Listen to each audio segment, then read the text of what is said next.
podcast world. Chad Belding back at you. This life ain't for everybody. Another episode coming your way. Thank you all so much again for the growth, all the ratings, the reviews, the subscriptions. Keep subscribing, telling your friends and family. We get a lot of direct messages about the guests we've been having, the topics we've been covered. You all seem to be happy with that, so keep them coming, and we will keep getting the information out to you guys. Today's episode of the This Life Ain't For Everybody podcast is brought to you by our friends at Dick CPEC Tires and Wheels, California-based company, part of the Mickey Thompson Racing family. Dick CPEC Tires and Wheels, we entrust in them to get us across America, back roads, highways, any of the migratory routes, America's flyways that we're chasing ducks and geese or going to check out fights or baseball games or concerts. Dick CPEC makes sure that we get there safe. Thank you all so much. Please continue to support the partners and sponsors that support us, and Dick CPEC Tires and Rims and Wheels have been supporting us for the last 8 to 9 years, and we truly believe in them. Thank you, and we're humbled to be a part of them. Today's guest of This Life Ain't For Everybody, he's been here a couple times before, mixed martial art trailblazer, legend, Dan Hendo Henderson, the master of the H-Bomb. Hendo, how are you? I'm great. How you doing? The master of the H-Bomb, huh? Yeah, I guess were you surprised one bit at the new news of John Jones? No, I mean, I think eventually a guy should be able to learn from his past mistakes, but evidently he needs to be told to not do something. You know, he just doesn't learn very fast, I guess. Now, with that being another DWI, does that do anything with Dana White or the UFC? Yeah, I don't know. I mean, honestly, I feel like he's gotten off pretty lightly as far as with everything, with them and the athletic commissions over the last few years. With all of his mistakes, he's been slapped on the wrist most of the time. So, you know, I guess that tends to try somewhat enable people to do, you know, do it again. If they're not getting a full punishment, why not risk it again? And what are the, you don't get a full punishment, so you risk it again, but this guy's like putting other people's lives in jeopardy, right? He's not just going out and taking steroids and getting tested positive for cheating or, you know, from USADA anymore. He's actually driving while impaired and putting people's lives in danger. And to me, that's way worse than cheating in a fight, right? Yeah, no, I agree 100%. I mean, I think his punishment on this was kind of not very big. And that could be just because of the timing of it during the virus, where they're not going to lock him up in jail, but he basically just got a few days of an anklet on and then a lot of community service. Wow. So you think, you know, second or third time in driving under the influence. Well, I don't get it. He said something like he was just so cooped up that he had to get out. Yeah. I mean, all of us are cooped up, right? That doesn't mean that we're twice the legal limit and then getting in a truck and driving. Right. Yeah, for sure. I think his hit and run wasn't technically a DWI because he wasn't on scene. So it could have been his third. Wow, it could have been 3 time. Yeah. What about the new updates and news with Khabib not being able to get out of Russia? Was this a cop out or is this a legitimate excuse not to fight Ferguson? I don't know. I mean, I don't think he would duck Ferguson. I think it's a good fight for Khabib, actually, but I don't know. I guess with everything going on, you never know. Hopefully it happens. I want to see that fight. So do I. Who's stepping in for him? How do you pronounce that guy's name? Justin Gaethje. Gaethje, is that how you pronounce it? Does he even does he have a shot in hell against Ferguson? Yeah, I think he's a tough dude that hits hard and he's a goer, and you know, I think he can keep up with the pace. He can take Ferguson down and pound on him there too. So yeah, I'm pretty excited about that fight as well. Now, in your career and all of your performances in the octagon, in the ring, in Pride, in Strikeforce, in the UFC, would your performance have been the exact same against, let's just take the fight that we always talk about, the one that's in the Hall of Fame against Shogun Rua. Would that fight have went down the way it did if the seats were empty? Because we're talking about these fights are going down in front of no crowd, right? So would you have had the same energy and the same, I know that you're a baller and that you go out all out no matter what, but would it be the same if there's nobody cheering for Hendo or Rua during these fights? I don't know. I mean, I feel like most of the episodes of The Ultimate Fighter were always that way as well, and those fights were always fairly exciting. Those guys had a lot on the line, trying to be the Ultimate Fighter, and there's no fans there. It was just the coaches in the corner and the other teammates were there as well. But those fights were always exciting, but they had a little bit more drive, a little more on the line. I don't know if it's more on the line, but just something different. They had their big shot on the line, to be in the UFC. Now these guys are in the UFC and there's no fans, and I don't know. I guess you can get a little bit unmotivated sometimes when there's no fans there, but I don't know. I think it'd be a pretty fun thing to do. How much stress do you think Dana's under, the company right now that bought the UFC, without the ticket sales? I mean, does pay-per-view go through the roof in an instance like this? I don't know. I mean, I'd imagine that they have probably went to ESPN and worked something out to where, they're trying to work out a different type of deal to where they're going to hold more shows, and maybe ESPN is kicking down a little bit more to put shows on TV for them. Yeah, I never thought about that. But as far as... I couldn't tell you. I mean, I would imagine that's what they probably tried to do. Yeah, just missing those beer sales and those ticket sales and the gate sales and the merch sales. I'm sure that merch goes through the roof at fights like this. And right. I mean, I haven't been to a live UFC fight in a minute, so I don't know exactly what goes down right now. But I think that they're losing a lot of money by not being able to have the fans and the public involved. Oh, quite a bit of money, but everybody's losing money right now. What is exciting? I've been watching, with these days of this quarantine right now, I've been watching a lot of your fights and Chuck's fights, and I'm going to say that the fighting range from probably 2003 through 2009, 10 time frame. Is it the same now? Has it been watered down? I understand that the UFC's grown, it's become the monster that it has, but man, there was just like a culture back then of it just seemed different. We touched on it when I called you the other day when I was having that fight week, and I had Scott Shalene in here, and we were talking to you about the gyms back then and the culture of the gyms and how you guys all have these different teams now as far as like these home places to train. A lot of that wasn't going on in those days. I think like training camps were like Tito would go up to Big Bear and you had your gym, but a lot of guys were just out on their own, or they'd go to a remote place and train. And now it seems like a lot of these fighters have these state-of-the-art technological gyms, like kind of like Ivan Drago and Rocky IV kind of, and the Russians are training compared to how Rocky was training. But it just seems there was a different feel back then. Do you think I'm right on that, or is it just part of the game of evolution and things changing? Well, I think a little of both. It definitely was different. I think the mentality of the fighters back then is different than the fighters now. I think it's just a generation thing. This generation has a little different attitude than our generation, and I think that that kind of adds to or takes away from what the fights are as well. I mean, I think the guys used to be a little bit tougher and not as entitled to certain things, and kind of get out there and work a little harder for what they want.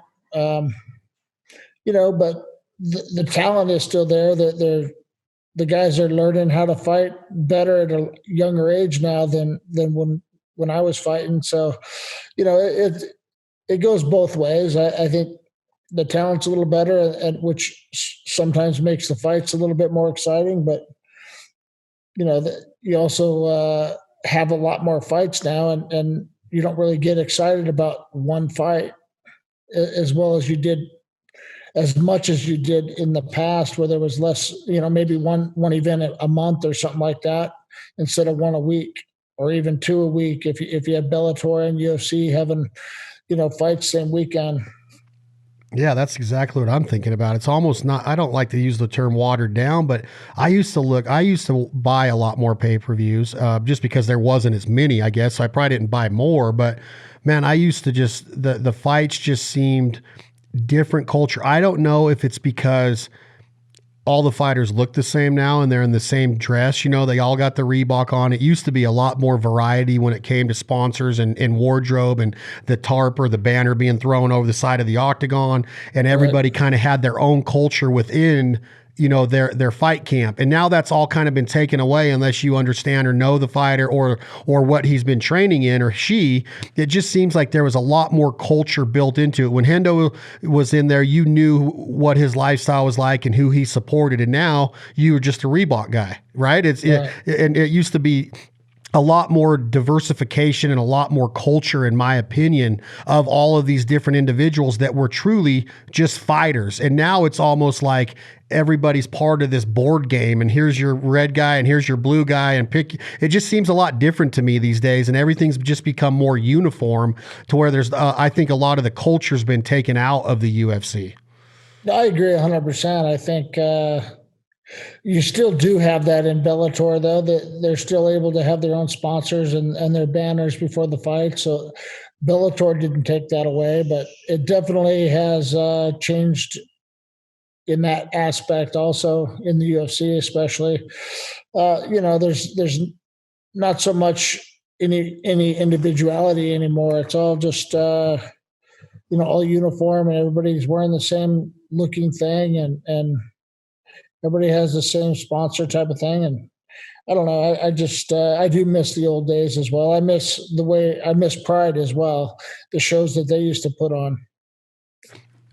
What are your feelings on some of the walkouts? Are you I know that you're not a raw guy, but if it's good for the game and good for the sport and good for the fight game, I guess I don't know if you watch Tyson Fury Wilder too, but their walkouts were like way too much. Like he was up on a chariot and on a king's chair, and these girls were carrying him, kind of, they tried to portray that. And then Wilder had, he blamed his 40-pound mask and costume for a lot of how tired and exhausted he was during the fight.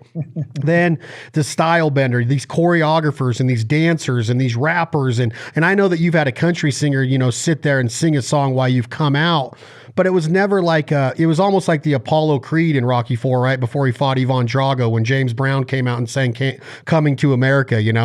Is it too much? Is it good for the game? Or did the fans really give a shit about stuff like that, you think? Because really it's a show for the fans. It's not doing anything for the actual fight. It's not intimidating the other fighter by any means, I wouldn't think. Yeah, I don't know. I think it's all about what people want to see, and I think sometimes it does go over the top, but it gives people something to talk about, I guess. Hey, did you see that walkout? Or if the fight wasn't exciting, the walkout was, at least. How forward was that a big part of the fight experience? Did you look forward to that door opening or that curtain being pulled aside and Dan Henderson walking into the arena? No, I mean, I didn't really focus on that at all. I didn't care about it, but I did enjoy the moment when it was happening. I know that back in the days when I was fighting in Pride, they would do an opening ceremony, which was pretty fun and pretty cool. And, they kind of do something different every time, and a pretty cool walkout most of the time. So fans really liked that as well, but it was never too much over the top, I think. They kept it short and sweet, but still, pretty fun and most of the time. So I don't know. They added some pyro. I miss those days as well, but I never really worried too much about my walkout. I was always focused on what I needed to do to the other guy's face. Do you go out and watch those Pride fights ever anymore? Do you ever pull them up on your TV where you're sitting right now and relive or rehash the glory days at all? No, I mean, I hardly ever watch any of my old fights. I just happened to actually been flicking through the channels and saw on Showtime they had my Strikeforce fight with Fei Zhao on like a few days ago. So and I turned it on, and it just happened to be right before our walkout. So it was right before our fight. So that was I hadn't watched that one in a long time either, you know. So it was fun to watch those, but I never go out of my way to do it. I don't know. I just Did Showtime own Strikeforce? Showtime had the TV rights to TV rights. Strikeforce. Did Dana did UFC buy Strikeforce soon after, not long after that fight? They bought, pretty much right after that fight, because they owned Strikeforce when I fought Fedor. When you fought Fedor, which was my next fight after Feijiao. Are you Netflixing and chilling right now during the COVID-19 quarantine? Are you guys doing a lot of Netflixing, or are you mainly cable right now, or what are you doing as far as TV goes? About half and half. We have DirecTV and but a lot of Netflix as well. Have you watched a little bit of the Tiger King? God dang. Did it remind you of anybody in your family? Because it sure as hell did me. I was like, dude, that looked like me growing up. I've only gotten, I think, the 3 episodes so far, but there's some crazy shit going on. Those are the best 3. I'm not going to try to let you down. I won't give it out, but it stays good, but I can't believe that shit goes on. Have you watched the Ronda Rousey story through her dad's eyes on there yet? No, I didn't know there was something on there with that. And it opened my eyes to a lot about her, because it's got old judo footage and old training footage, and her old trainer that brought her into the gym in Riverside, California. And right when she made the move to MMA, and it kind of shows her 3 or 4 first amateur fights, and then it jumped to the professional fights and the ranks before the UFC brought her in. And it shows all of Dana's interviews, like women will never fight in the UFC. And on ESPN, he said it, on TMZ said it. And then he's like, women are going to fight. And when Ronda came in, but what I really liked about it was it showed a lot of her hand skills, and it shows a lot of her boxing. And she's more legit in my eyes after watching that, which I know documentaries can be cited or, teeter-tottered one way or the other, but it makes you respect her, the level of the game that she was bringing at that time, in a totally different way than I did as just a fight fan watching her, recreationally through the UFC. You got to check it out. To look for it, yeah. I bet you probably know a lot of the people in there too that they interview. Couture's in it. Randy got interviewed for it. Oh, yeah. Dana White's interviewed, Joe Rogan, I think, a little bit, but there's some other people that they interview. But yeah, it's a good watch. It's like an hour and 20 minutes, and I was like, I'll give it 5 minutes, and then boom, it got me in, and it's a pretty legit upbringing. Her mom and the judo. Her mom was a badass judoist too, I guess. Yeah. Martial arts. She was in Strikeforce when I was there also. Oh, her mom was? No. Oh, Ronda was. Ronda was, yeah. Ronda, see, I don't even think that part of it's, yeah, maybe it is. She is. Did she fight Miesha Tate the first time in Strikeforce? When she broke her arm? Yeah, she did, I think. I think that was a Strikeforce. But that's a good watch. And then I watched, have you watched the Don't F with Cats? No, I haven't. Have you seen it on there? I've seen it. I don't even know what it's about, other than it's like some cat lady, right, or something like that. No, it's about a serial killer. You got to check it out, dude. That one, and then I watched the Aaron Hernandez documentary. Have you watched that?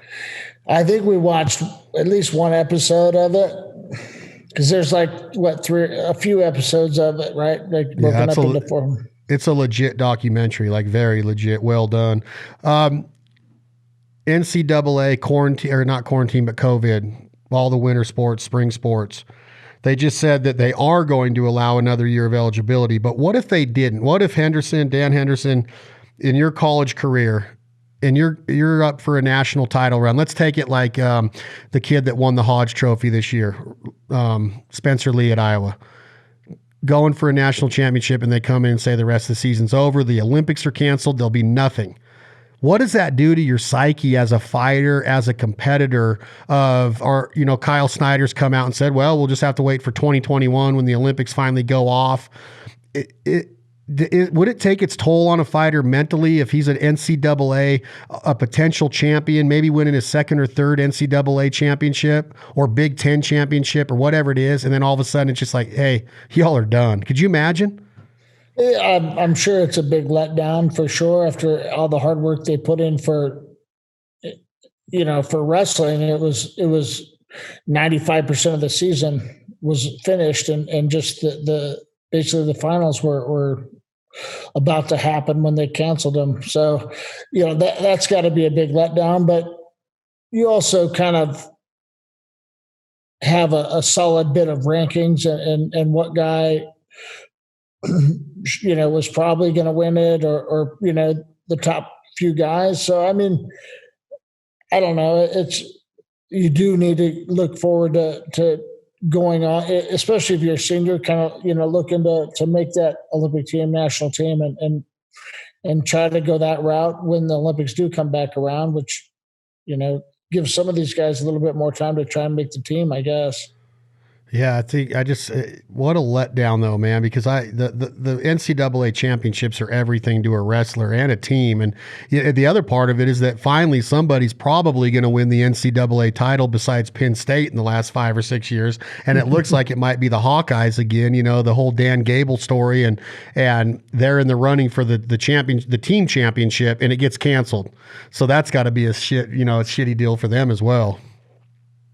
So what did you say? They're going to let some of these guys have another year of eligibility? Well, I haven't read this, but I read the first report that came out that said they will not. And then all these people came in and said, this is BS. You got to let these kids have another year of eligibility. And then I was told that see how they could. The NCAA came back and said, yes, for winter sports only. Not winter sports, spring sports only, which wrestling's not considered a spring sport, right? So so baseball and all of that so that kind of disqualifies what I started the conversation with, because the wrestlers don't get to come back if that's the case. I heard it's just spring sports. Well, I mean, they didn't have any of their season, so I mean, I can see that, but I mean, it's kind of tough for these guys that are up and coming to have, a 6th year senior in there that they have to compete with. That wrestled pretty much the full season. Yeah, it would be definitely make nationals a little bit tougher. Very much tougher. You don't pay much attention to that anymore, do you, or do you? No, I don't watch nearly as much wrestling as I should. What gets you going now? Where is your competitive flair at now? Are you even a competitor anymore, or is it just in business? Do you want to fight again? I know that you're not going to professionally, but do you ever just want to punch somebody in the face besides me when you see me at SHOT Show? Or, I mean, do you have any competitiveness in you anymore? Oh, for sure. Yeah, I think I'm still pretty competitive, but I'm pretty satisfied with what I accomplished. But there's times where I do watch fights and wonder, how bad I would mop somebody up out there that's in there. But most of the time, I just enjoy watching them and leave my own ego out of it. So, what is your ego telling you these days? In the UFC, who would you want to fight? And I know John Jones is on that list. Besides Jones, who would you want to fight that's in there right now making a name for themselves or winning fights? I don't know. I mean, I'm sure there's a few. I honestly don't know most of the fighters that are fighting right now. I don't watch enough of the fights these days. But what's the kid's name? The style bender kid. I think he'd be a fun one to kind of be able to test myself with. Now, the last time that you came on here I called you off a whim and I talked to you about that fight against Romero. Did you watch it? I did not watch it, but what a freaking letdown. I heard that I didn't miss anything. Nothing. Like, I don't even know, like, if a punch it was the worst. And I'm not just saying that because I respect fighters, but I'm talking like all the hype of this kid. And then Romero, who's a stud wrestler. And you said if he sticks with his wrestling, I don't even think he attempted a takedown. Not one.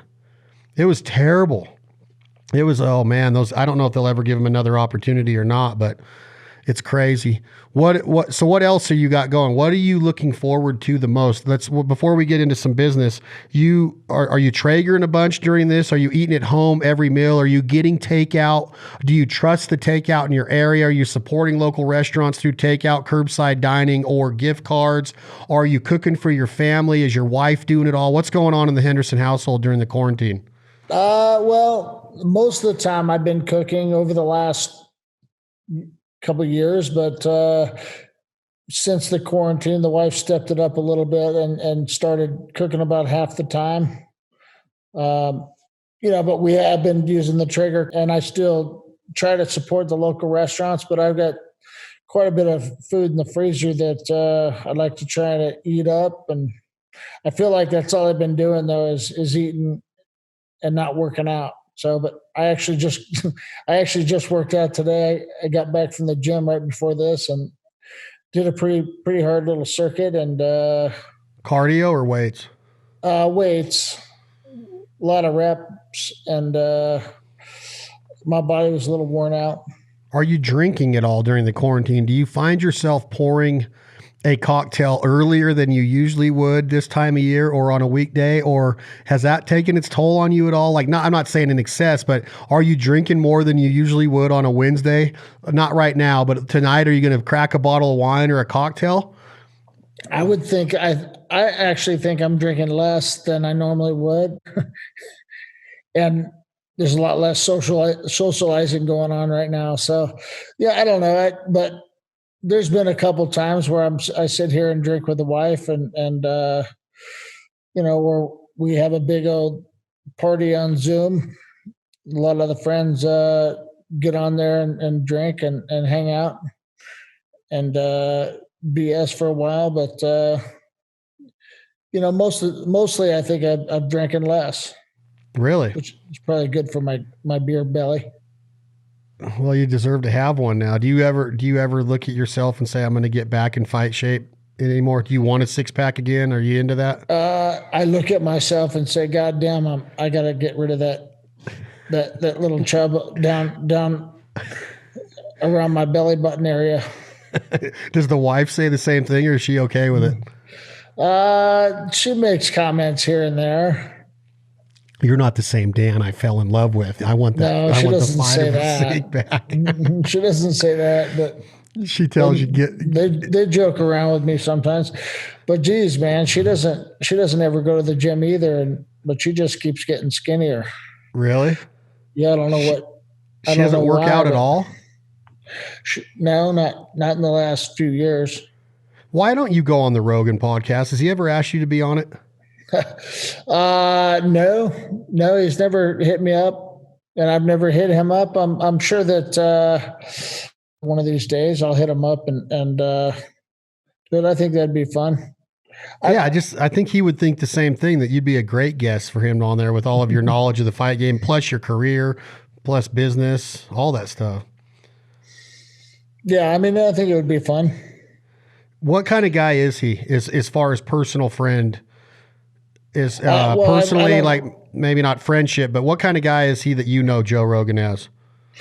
I don't know him that personally. He's always, kind of a good guy and I don't know, just a normal guy that's pretty funny, pretty funny to talk to a lot of times. But he gets in there, and I know he's grappled for a long time and done a lot of striking, and so he knows the sport well, so he's obviously a pretty good commentator because he's practices it well. So but Joe's a good dude. I've always enjoyed being around him. Okay, so sometimes he's a little biased with his commentating, but most commentators are. Yeah. Do you have an example of the last one you remember? No, but you can tell when he likes somebody and when or likes somebody better than the other guy, he kind of focuses on that guy a little bit more. After the Cowboy fight against McGregor, I know that you said, that really wasn't a fight because Cowboy didn't lose the fight. He didn't show up, all of that. I get it. He didn't. It was weird. Very weird approach to a big fight like that, big opportunity. I'm sure there's got to be some sort of regret because I like Donald Cerrone as a fighter. I don't know him personally. Did that and the leading up to that with the apologies and the humbleness of McGregor and his change for more respect for the fight game and his opponent and the other fighters and his apologies for what he did in public. Does it change Dan Henderson's opinion of a fighter like that if he's willing to start going down more of the straight and narrow of being a more wanting to earn somebody's respect now, or is it too late? It's never too late.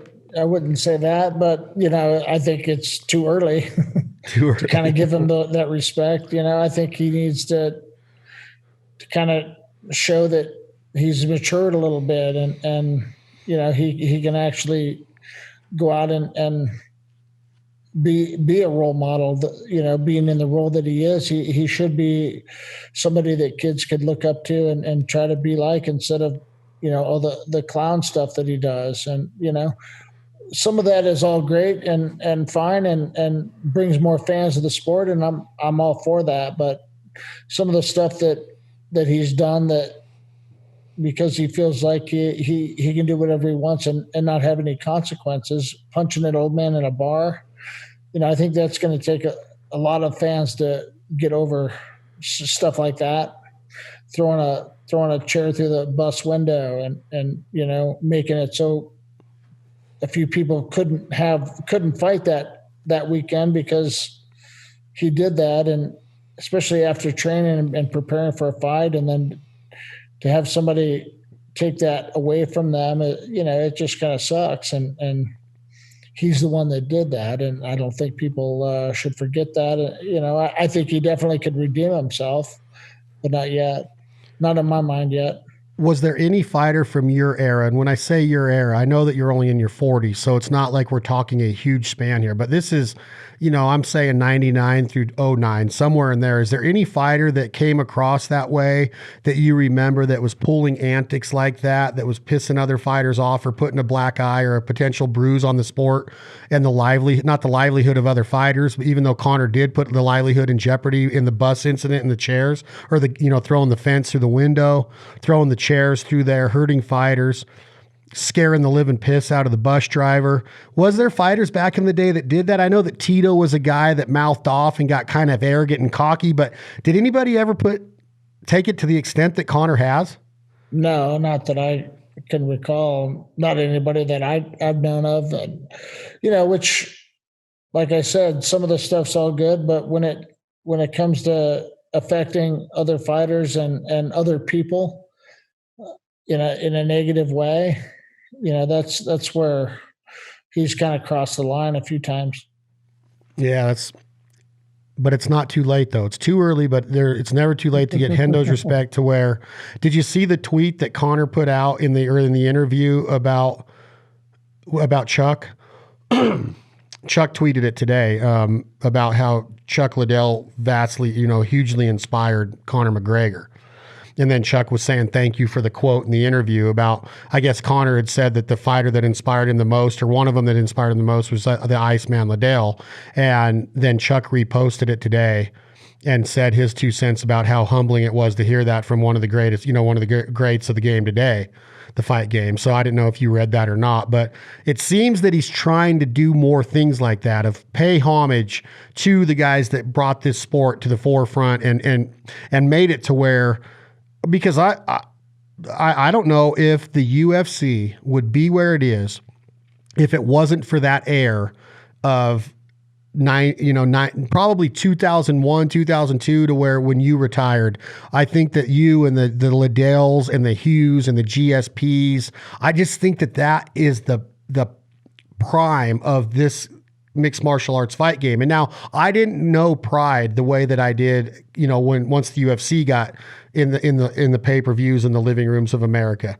But I just don't think that it would be where it's at. I think Dana White would probably say the same thing, and that air is really what made this. And I'm not taking anything away from Hoist Gracie or Dan Severn or any of the fighter or Ken Shamrock or any of them, but there was just something about that period of the early 2000s, late 90s, early 2000s. Is that fair to say, or am I way off base on that? No, I agree 100%. I think, people like Connor kind of are driving their Bentleys down the road that we paved. Guys like Chuck Liddell, Randy Couture, and all the guys like that helped pave that road that he's driving his money machine down and making all the money now. So, I think that he should respect that a lot more than he's done. In any sport, you talk about this, right? I mean, you talk about a guy like our friend George Brett that Traegers and everything. I think the most he ever made was $3 million in a season. He's a first ballot Hall of Famer, 3 batting titles in 3 different decades. He's got All-Stars and MVPs and World Series championships, whatever, right? You don't look past him as he's the one that paved the way for the Mike Trouts and the Bryce Harpers to be making the money, Mickey Mantle before him, and tons of players, right? So you just can't disrespect that generation. I don't know if Connor's really disrespected it, but I think it's better to pay homage to it, of saying the things of and making people understand of how important that era was for what's going on right now, because there's some big deals being signed and a lot more money being made in MMA now for the fighters than there ever was. Oh, for sure. 100%. Huge difference. So back to what you were saying with what gets you fired up or competitive now. What is it? Is it the days with the family that you look forward to most? Is there anything going on in business right now that you want to touch on? The last time you came on a full podcast was in October from Canada. We talked about the new restaurant, brewery, distillery. What's going on with that? What's the status there? I know things have probably been on the lowdown or the slowdown right now with the virus, but where are the dreams still there? Is the momentum still there? Are you still chomping at the bit to get that going? Yeah, I mean, obviously, I'm glad we didn't get open before this happened, but we have slowed down the construction a little bit, and there's no need to hurry right now. A good portion of the construction's done and on the interior, but yeah, we're looking to open hopefully, after everything calms down and things get back to a semi-normal, and people feel comfortable enough to start going out to restaurants. Hopefully we'll be open around that time. When do you think that's going to be? Is this a July, August, September timeframe, or are you talking May or June? Well, no, it won't be May or June, but it'll be, a little, probably July, August is a good time frame. Just depends on, what happens with all these quarantine days, and if we can put a halt to this virus pretty quickly, and the doctors come up with a cure, I think that there's a good chance of being open sooner than later. What's your guess or time frame on this virus, you think? Do you think about it? Because a conversation I had earlier today was there's no end in sight. There's just so much of the unknown. If we knew it was going to be, done at the last day of April, people would be like, okay, no problem. I'm gonna get a bunch of stuff done, whatever. Chad Warden made mention of that today. But there's no end in sight. There's so much unknown out there. And that's the problem with this whole deal, is that nobody really knows. Kids aren't going back to schools, every sports league and, concerts, Coachella, South by South, everything's been canceled. Everything. So there's really nothing to go on. Yeah. It's definitely tough to kind of have faith when it is an unknown. But I think one of the bigger problems that's going to prolong this thing is everybody else, some of the other states, and really might not have the population that other states have, and didn't get hammered that bad, and they're not taking it nearly as serious as like New York or California. I think those other states are going to end up prolonging our quarantine and making it longer because they didn't get on board when they should have. Um, and I get it. Uh, a lot of people had the same attitude that everything's getting blown out of proportion, everybody's overreacting. You know, but if we're going to be in quarantine, everybody should probably jump on board so we can all get back to our lives a lot quicker and start building the country back up the way it was before this happened. Yeah, I agree 100%. I don't know if that's a great point. The New Yorks, the Washingtons, the Californias, and these other states might not be taking it serious. I know that they've shut everything down where I live. I mean, besides essential businesses and construction, it's sad to see what's going on. And I hope that America comes back bigger than it ever and better than it was. And we get behind, our political leaders and we start to entrust in them a little bit more. It seems like that no matter what this guy does, it's just a complete barrage of defense, instigation of like, hey, let's start something else to make it even tougher on him when it's going through hell right now trying to keep this under control. I don't know if the country's ever gone through anything like this, and definitely not in our lifetime. No, I mean, have you ever heard of Las Vegas being closed? No. Could you imagine being on the Strip right now and it's just done? Imagine being on Broadway in Nashville right now. There's not one bar open. Right. Yeah. So I mean, I couldn't imagine the weight on Trump's shoulders going through this whole thing and having to deal with everything he's dealing with. And then all the people that have been against him are making it even a tougher job to deal with all this virus stuff that's going on right now that is new. It's a new thing for everybody in the world, not just our country. Yeah, big time. And then, yeah, it's not cool to think of the stress. I mean, the virus by itself's enough. Let the other shit go and just start trying to support the leadership and what we're trying to get done, because he's not going to make a decision that's going to put us in jeopardy. Anyway, talking politics, I guess, is a bad thing. I guess I'll let you go in a minute. What music are we listening to today? Are we liking a lot? I know you're a country guy. Is there certain songs right now that are standing out? Are you listening to anything that's new to you? Are you getting into classic country more? Or is it all the bro country still? Are you where? I mean, a little of both, but a little of both. I haven't really been focusing on music lately too much. Been watching a lot more TV than music. Yeah. Not in my car quite as often either. So I guess that has something to do with it. Not hanging out, listening to music with friends either. So just one of those things. I just haven't listened to as much. There's definitely some good songs out there, but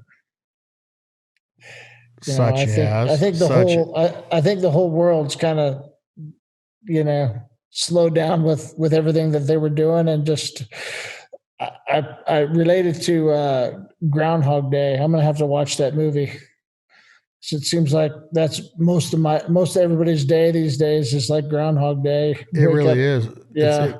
It's amazing. It's like the things that we probably tend to take for granted are really at the forefront of my mind every day now, of like not even being able to go to a friend's house for a dinner, right? My friends, a lot of my friends they don't have the symptoms. They don't have the virus. I don't have the virus. I don't have the symptoms, right? But we're still like trying to do what we're told and staying home. No play dates for the kids. No sleepovers. Don't go into, they said groups of 10 for a while, right? And now we won't even go with where there's 4 or 5 people around the same kitchen or living room. We're just trying to, and being by myself every day and having my daughter here, I get her, on 3 or 4 days a week, and that's the best. And we're getting a lot done. But there's still that sense of like, man, our lives are unbelievably blessed to have what we have. And then when it's taken away, it really comes to the forefront of like, damn, man, this would suck if we had to live like this. Like, you could get through it with your family, but could you? You love your wife. You love your kids. I get that. I do too. But could you not go to the gym anymore and socialize, or to the pub, or to a Bellator fight, or fly here for a monster event, or go on a hunt in Ohio or Oklahoma or Arkansas? I mean, this would suck. Yeah, no, it definitely has I think broaden everybody's perspective and really made them miss the things a little bit more that they took for granted for sure. And it could be a good thing in that way, but overall, it's pretty sad what we're going to have to do to rebuild everything and all the businesses that are going to be struggling for a while and in debt for a while and it just trickles down to all the workforce as well. I mean, they're going to be struggling for a bit to get back on track. Uh, and the government's the one that is bailing everybody out as much as they can, it seems like. So, you know, I don't know how long it'll take America to bounce back from this. I don't think anybody does, but it's not going to be a month. I promise you that. It's going to be a minute to really get and when I say a minute, I mean a lot longer than a month to get things back going. Right. So you have anything planned tonight, this weekend? It's like, do you have? I've got a few things to do as far as some business stuff, with this brewery and a few other things. But other than that, I've got nothing going on. And you're still 100% excited about this project. You're ready to rock on it? Because I'm excited to see it go. No, I'm excited. I'm real excited about it.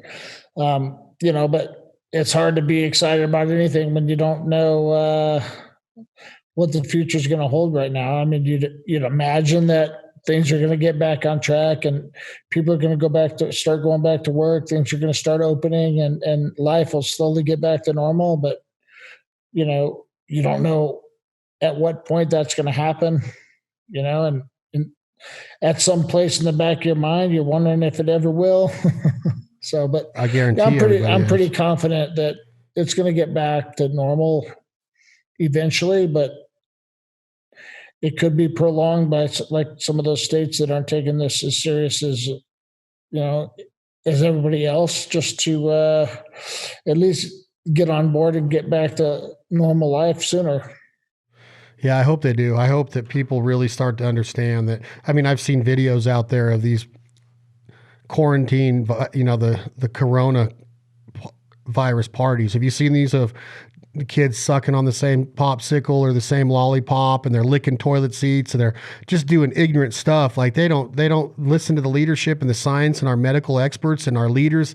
It just blows my mind that you could ever even imagine and then get sick and take it back to your grandparents. And like Mardi Gras, they say that's why Louisiana is so affected by this, is because of the Mardi Gras and how many people were there, and it spread through there with panic and I just think that people need to just chill out and do what they're told right now and stay the frick at home. That's it, period.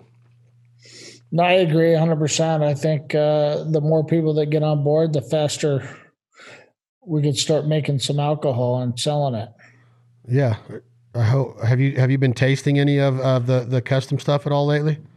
No, not lately. I mean, we haven't. I haven't really been having any meetings in face to face with our people. So I can't wait to see the bottles and the labels and the beer and everything. It's going to be a killer deal. Tell me the name of it. Tell everybody the name of it. Well, it's the restaurant's going to be Hendo's Barrel House, and we're still up in the air about the name of the alcohol brand. Right now, it's possibly going to be Seven Bells. But we might change that to be a little more fitting to something else going on, but we'll see. You got any ideas? Yeah. The H-Bomb, Hell's Bells, H-Bomb, HB, the H-Bomb Brewery, the H-Bomb Distillery. That's significant with you. I can't figure out the foul liquor. The foul lifer liquor. No, I'll think on it. I could probably get kind of clever on some names of the alcohol, but in the spirits, vodka, bourbon, whiskey, and tequila and gin and all of it. I want to do a little bit of everything, but I want to eventually. Not right away, but eventually, I want to do some tequila. I don't know how we're going to get around some of the rules on that one, but I like tequila. So Because it's supposed to be made in Mexico? it's supposed to be made in the tequila region of Mexico, yes. Tequila region of Mexico. Well, we'll see. Call it something else. I've got ideas for that too. You do? Yeah. All right, Hendo. Well, I appreciate your time. Take care of your family. Stay safe. Stay home. Keep working out. I don't want you feeling bad about yourself when you look in the mirror. I want you to look in the mirror and be like, I am a winner. I am somebody. I'm Hendo. Well, I appreciate that, and I will definitely work on it. I want to look good in my bikini this summer. Yeah, if you're allowed to go to the lake or the boat or Havasu or anywhere, right? Come on, we got to get back to living our regular lives. That's Dan Henderson. Looking forward to the restaurant, looking forward to the brewery, the distillery. Be looking for more news out of Hendo's Barrel House, Temecula, California. We will have updates on social media, the Foul Life TV show as we get them. And while you're downtime during this quarantine, go YouTube some of Hendo's fights, watch some of the knockouts. The Shogun Hua fight, the Michael Bisping #1 fight, the #2 fight that Hendo did win and should have won the title. But we won't go there. Dan Henderson, thank you very much for your time today, buddy. My pleasure. You guys stay safe and don't get too bored.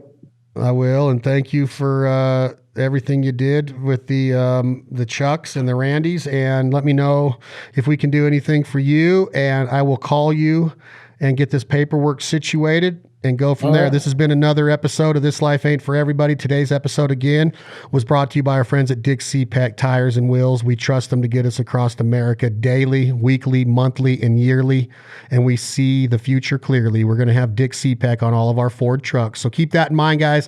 Thank you for supporting the partners and sponsors that support our podcast, our sister podcast, The Foul Life, our TV show on the Outdoor Channel. Brand new episodes of The Foul Life airing right now. And check out our websites at thefoullife.com, jargongamecalls.com, thislifeaintforeverybody.com, and banded.com. We truly appreciate all the support of our brands.